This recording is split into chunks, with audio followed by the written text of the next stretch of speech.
be known, but if you want to find out, I mean, listen, everybody knows who was involved back then in history. Right. Google, Right. you know, they got Dr. Adam Back. I mean, people were there. Who is Satoshi? Well, that's the author of the fucking white paper. I don't know if they flipped a coin, drew straws to say who writes it.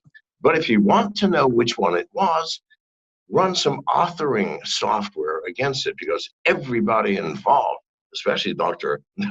Beck, had written dozens of technical papers. Let me give you some clues. In Satoshi's white paper, every word that has dual spellings for American and British English is British. Every sentence is followed by two spaces. Now that's a minority choice in most papers, but two spaces. Now there are only two of the accused who were British, and only one of those has two spaces in every one of his papers. Figure it out, people. It'll take you 15 minutes. But he doesn't want to be known. I'm not going to name him. So the evidence, I think the most likely candidate would be Adam Back. It's the Occam's razor candidate, and mostly because he's the right place, right time, right age, right skill set. You know, if you look at the design of Bitcoin, the types of decisions like the use of Forth, the scripting language, that was pretty common in English and European pedagogy in the 1980s and 1990s. It's like an example language for a stack-based assembly. And it looks like that. Also, he created Hashcash, which was the predecessor of proof of work. He just kind of got a chip on his shoulder that Microsoft never did anything with it. We looked at Bitcoin. It was the most prevalent at that point. We had seized quite a bit of it, millions of dollars worth, under the Silk Road investigation. So one of our agents who started looking at another online marketplace through the deep web, which was called Black Market Reloaded, they were sending weapons through packages and ordering them on the dark web. And he was really, really smart, forward-leaning agent. And he goes, I want to go interview Satoshi Nakamoto. And we're like, what? He said, yeah, I want to go interview this guy. And at the time, we're like, hey, it's a figment of somebody's imagination. Maybe it's true. Maybe it's not true. So, we had all this pushback from our headquarters. And we thought, hey, if an agent wants to go talk to him and we have some money, why don't we send him? Let's find out how this works. So as it came to be, the agents flew out to California, and they realized that he wasn't alone in creating this. There were 3 other people, and they sat down and met with them and talked to them to find out how this actually works and what their reason for it was. Welcome to the Crypto Teacher. And guys, I come back with that video just to make you think. And you guys know I've done videos on this before. You know I go all the way back to Liberty Reserve, who was in 17 different countries and moving billions of dollars, and even had bank accounts. But guys, whoever created Bitcoin was working for the government. And remember, the Crypto Teacher told you, we know our government does not allow you to be anonymous, especially when you're dealing with their money. The central banks will not allow it.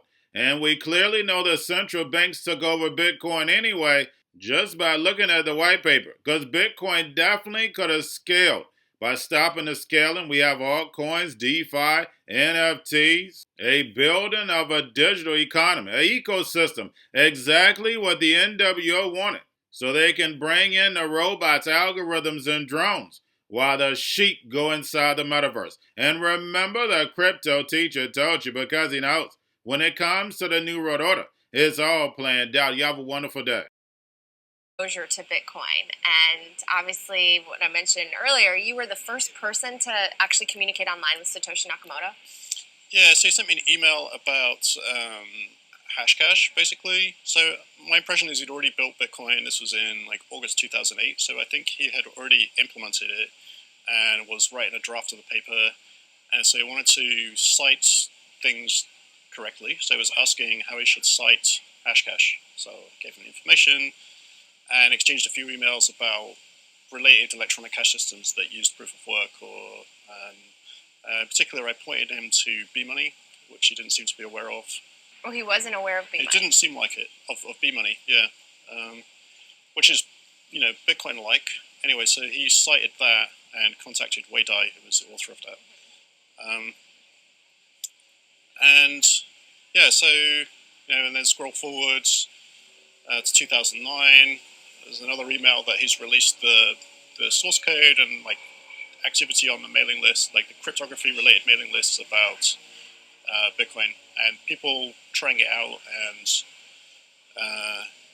commenting on it. I mean, Hal Finney, in particular, had tried it out. I think received the first Bitcoin transaction ever, and wrote a summary about the experience, like how it worked, explaining it, which I read and thought was like a useful summary of how it works. Well, I think Cyberpunk is the idea and the concepts that achieving societal change via technology is a more practical thing to do. That, like, let's just build it and deploy it, and if lots of people use it, the regulators can catch up later. Whereas if you ask for permission up front, I don't know, they won't understand what you're talking about, or they'll just say no because it sounds scary or novel. Decentralization, because we've seen whole countries ban mining, China for example, that it is potentially a little bit of a risk that today much of the, not the ASICs themselves typically, but the actual finished miner, the boards and the power supplies are actually manufactured in China. So there's a bit of risk there, but it's also almost all in China. So it would be good if there was some manufacturing in other locations, in Europe, in the US, in Mexico, and Blockstream acquired Spondoolies, which is a miner that's been around mining manufacturer that's been around for a number of years. They're in Israel, right? Right, and they're based in Israel. We're going to a different economy, and we're going to be learning more about that as we go. But clearly, we're learning that things can be done from remote locations. We're learning that technology can replace people even more than we thought. We're not going back to the same economy. We're recovering, but to a different economy, and it'll be one that is more leveraged to technology. And I worry that that is going to make it even more difficult than it was for many workers. In Silicon Valley, and my friends who work in technology know that what we did to the manufacturing workers, we are now going to do to the retail workers, the call center workers, the fast food workers, the truck drivers, and then even bookkeepers, accountants, insurance agents, lawyers, and on through the economy. So what happened to the manufacturing workers is a very clear sign. This effort, and China has big plans for this. They intend to seed their digital yuan into the global environment by giving it away to visitors at next winter's Olympics. When they arrive at the airport, they're going to get yuan digital wallets. They're going to receive digital yuan. They're going to use it throughout their visits to Beijing, and then they're going to take it back to their home countries.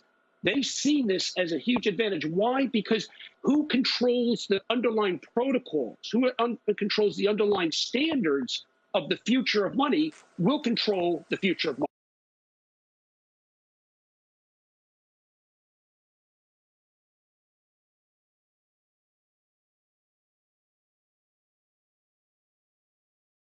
Most powerful person in the world is the storyteller.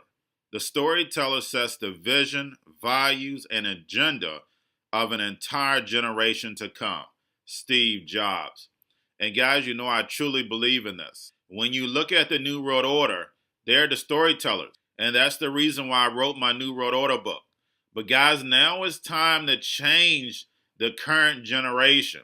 And I wrote 3 kids' books. I love the Trinity because I understand the power that's in it. So I have 3 books. We have an opportunity to change the generation, to educate, not just me, but I want to show you that I take action on a daily basis. And I want you to take action on a daily basis.